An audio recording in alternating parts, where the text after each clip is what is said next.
Yes, it is the early edition right here on Lagos Talks 91.3 FM. My name is Oluwakayode. The show got started at 6 a.m. It is 26 minutes past the hour of 7 right now.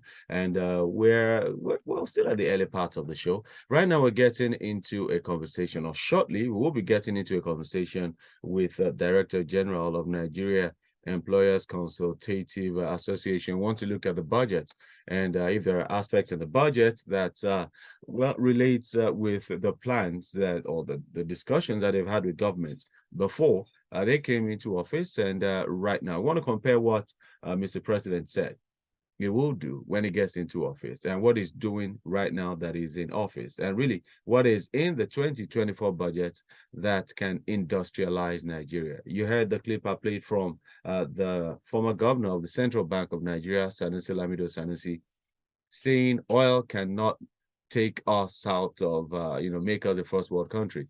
There is a capital, working capital, and how much we turn things around. So we want to find out if we're going to industrialize this nation, is there any indication that we could start that from this 2024 budget? Wale Smatt-Oyerinde, the Director General of Nigeria Employers Consultative Association, is my guest this morning.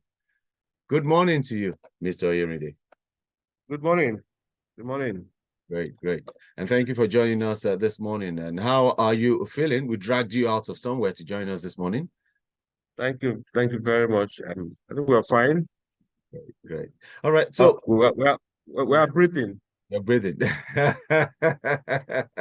Are we taking the right of breath we should, or we just managing to breathe?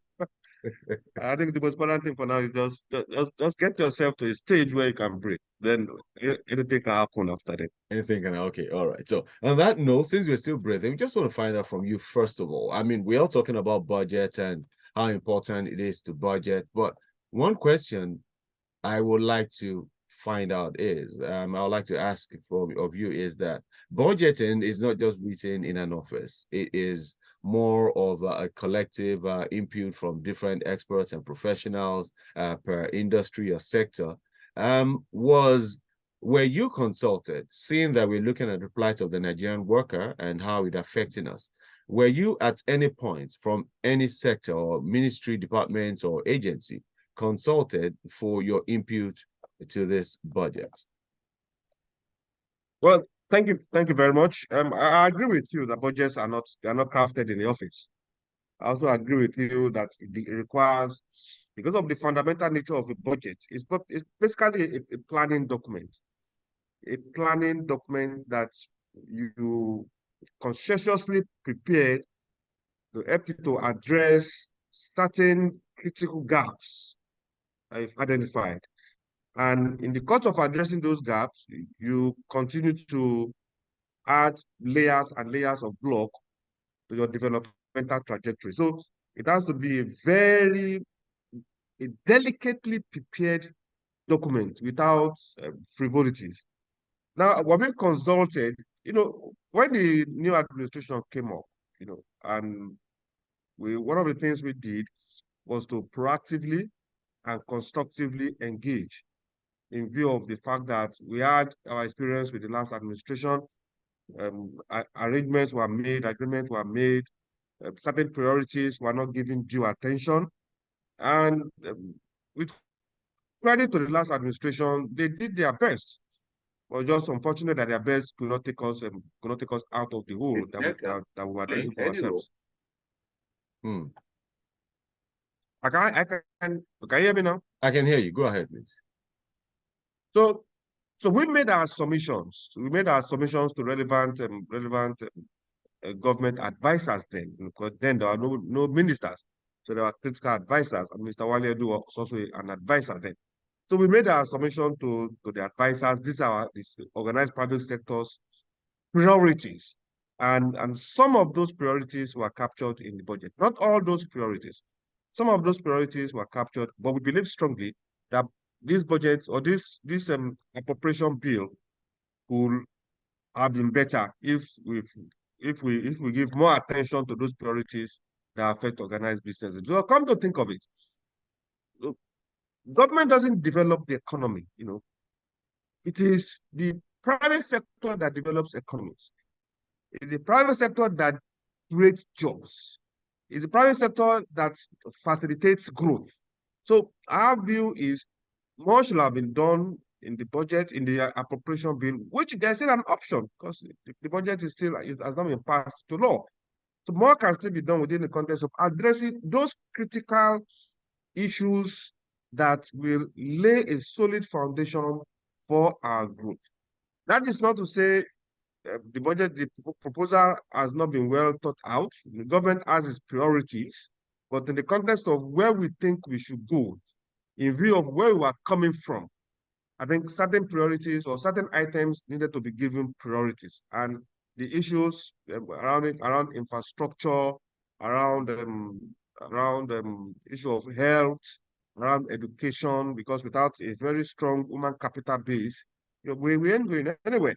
So those are the issues, the critical areas that we think government should also give more attention to. And some of those items in the budget line that will not serve any developmental purpose, we should be bold enough to reduce them or remove them.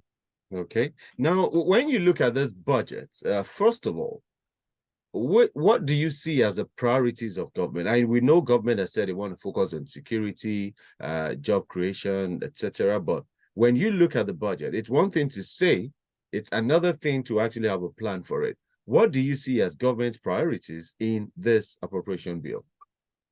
Well, we think the budget, to a large extent, speaks to the 7-point renewed hope agenda that the government, that the president had mentioned. We see a very huge allocation to security. Even though we are not at war, but it's understandable.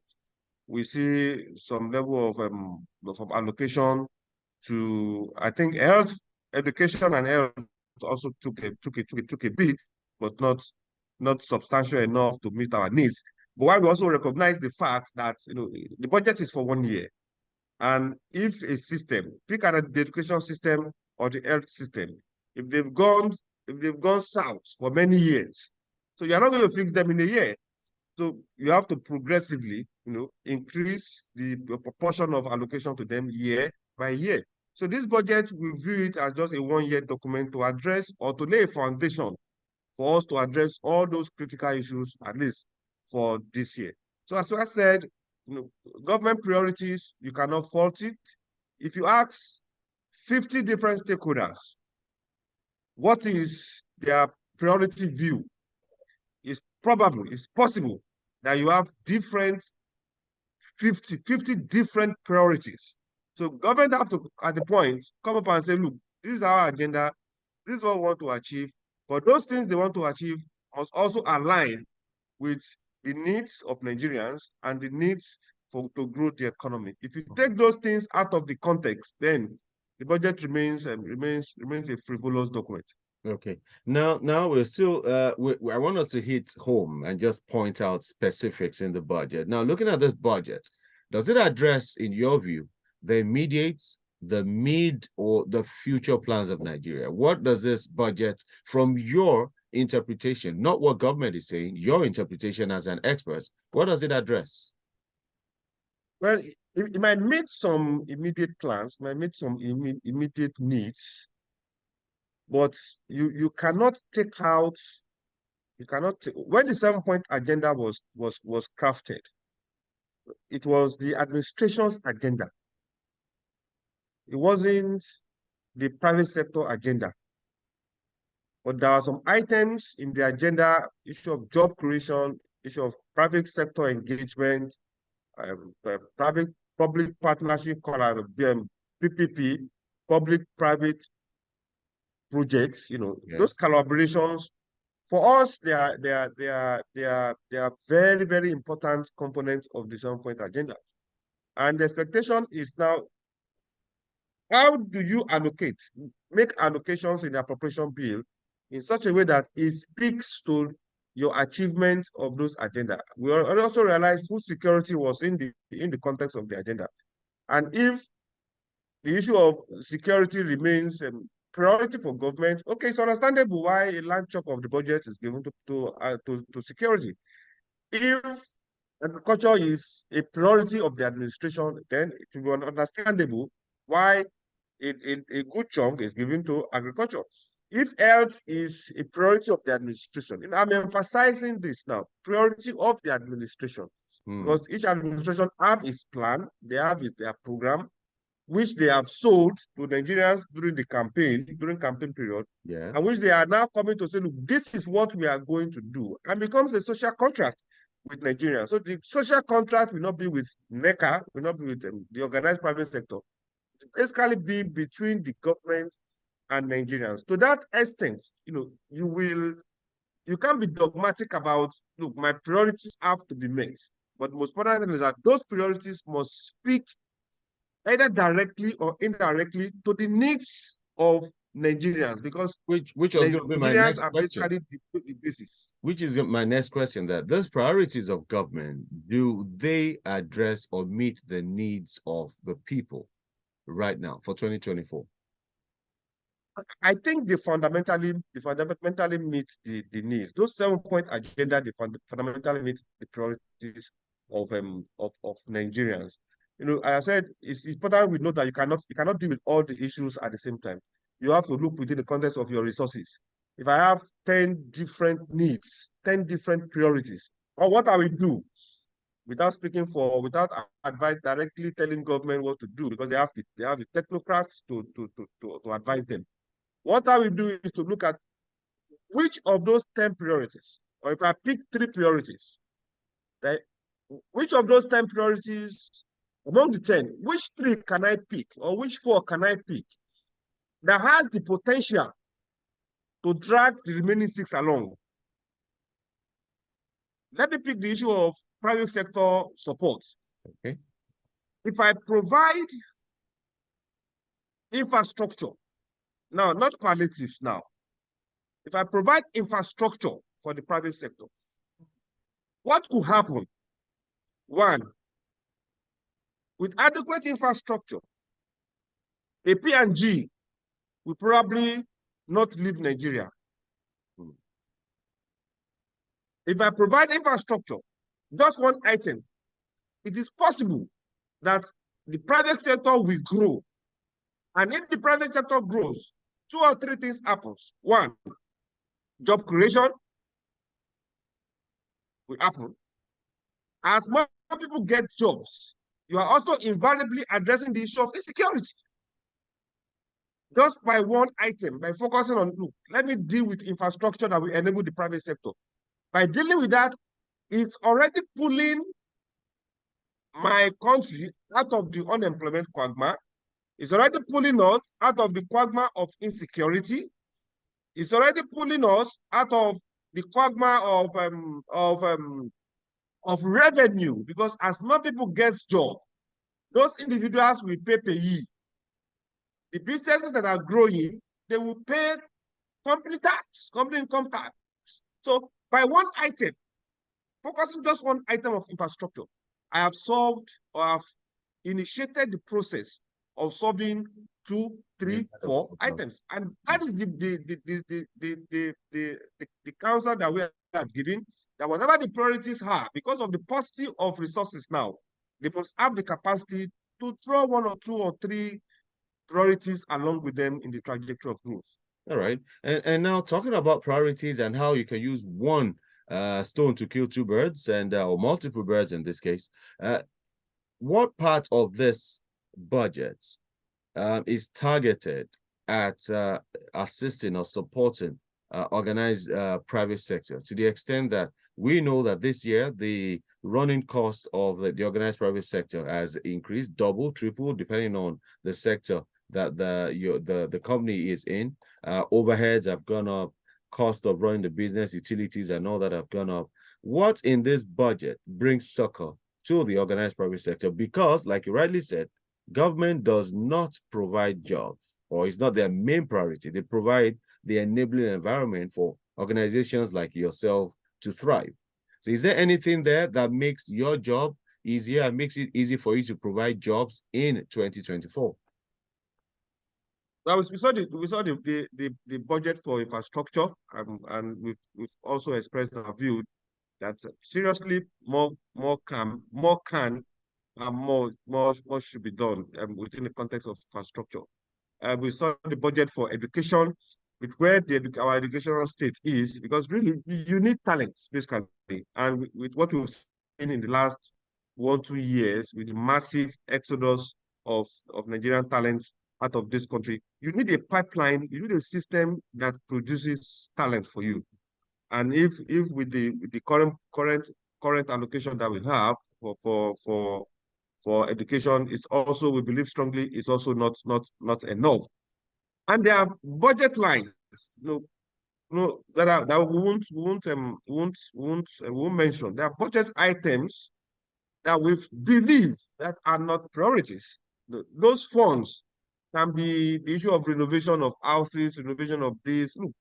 Look, somebody can stay a house that was lived in by another high-ranking government official in 2020, 2022. A new high-ranking officer can stay in that house for 1 year without renovation. We don't renovate our personal houses every other year. So we must find a way to communicate that yes, we are following, or we understand these priorities. Allocating billions of naira to renovate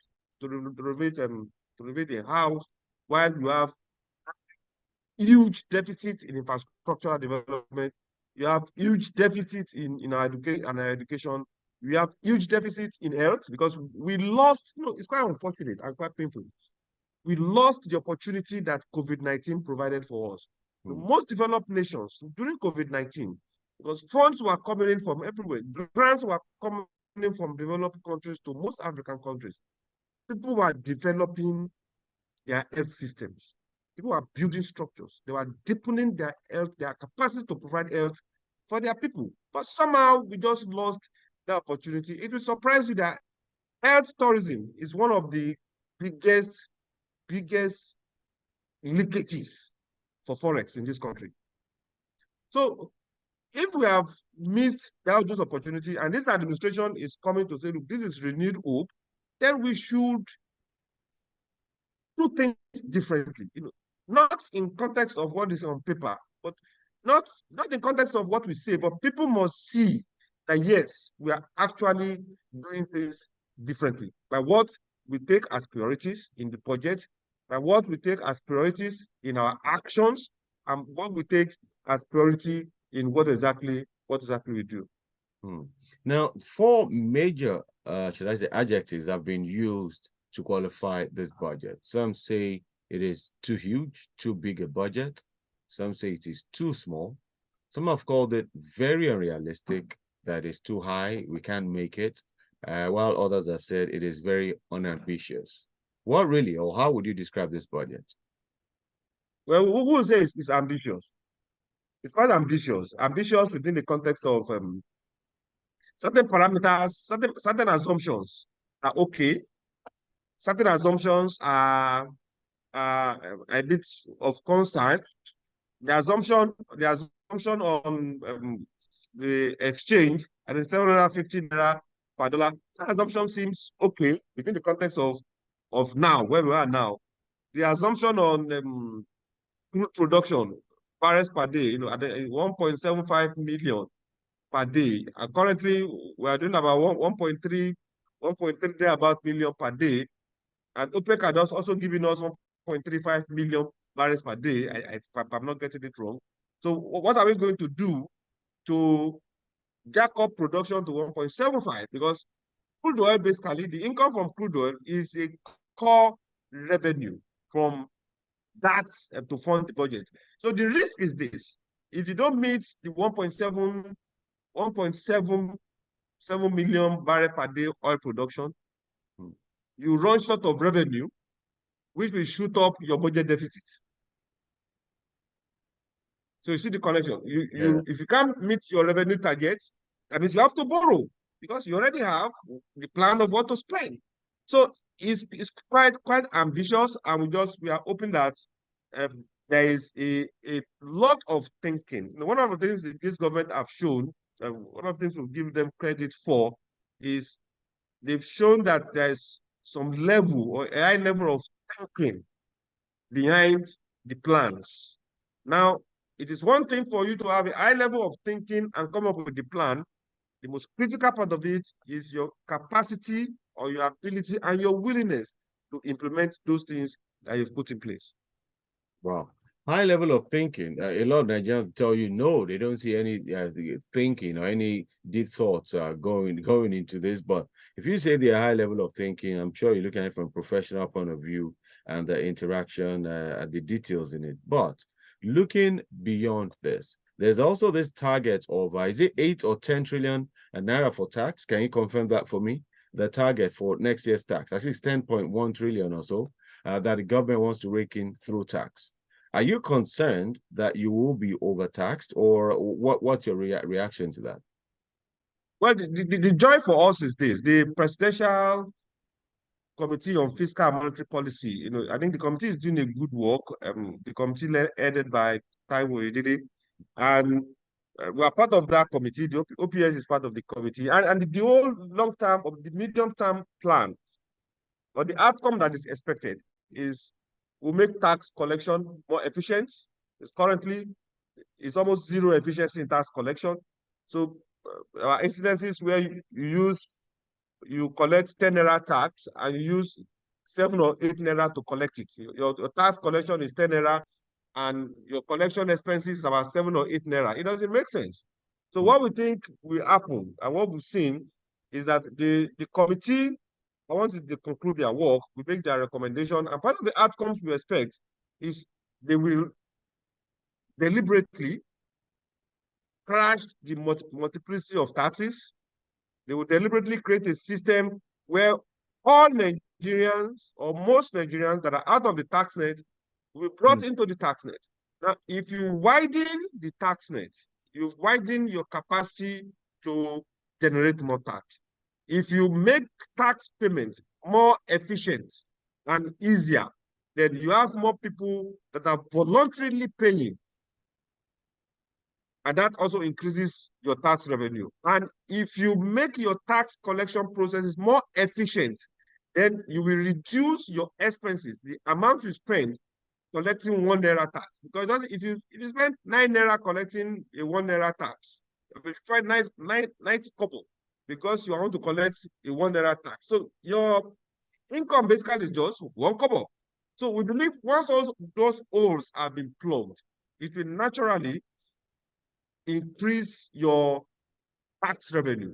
We believe strongly, and we are hoping strongly, that new taxes will not be introduced. We have identified those gaps, identified areas where taxes are, where there are potential for government to want to increase tax, both at the state and the local government level. Because sometimes we focus on the federal government and the crisis that the states are creating for businesses and the local government are creating for businesses is quite enormous. So someone said yesterday that sometimes you look at the deficit of the federal government, you look at the debt profile of the federal government, and we cry, why? If you take a critical look at how much the states are owing, how much debt most of those state governments are incurring on a year-by-year basis, it is cause for serious citizens' action. So we believe it will get better, but not likely in the next 1 quarter, not likely in the next 2 quarters. So everybody still have to brace up, tighten their belts, and just and be vigilant so that we can hold this government, this administration, accountable to the promises they've made, accountable to the 7-point agenda, and accountable to the implementation of every item in the budget. And that we need to be vigilant. That is the key word there. Lastly, before I let you go, the 21.4% inflation rate, is that even ambitious at all? Couldn't we have done better than that, dropping it below that? Well, the CBN governor, during the speech at the bankers dinner, I think one of the things he mentioned is is targeting inflation. So, and how definitively they will do that, we don't know. But the inflation has been a key issue for all of us, not only businesses but Nigerians as a whole. And I think with the reforms, our projection should long term, maybe in the next 4 years, our projection should actually be looking at a single-digit inflation rate, which is possible. And once you get your policies right, once you get your implementations right, things change. We had a very serious conversation yesterday, and during the presentation, we realized that look, it took Japan, was it China, less than just about 20 something years to double the economy. It took India about 16 years to double the economy. So once you get your fundamentals right, and all these things, they're not rocket science. So if India can do it, if we are that Mali is also become one of the fastest growing African countries.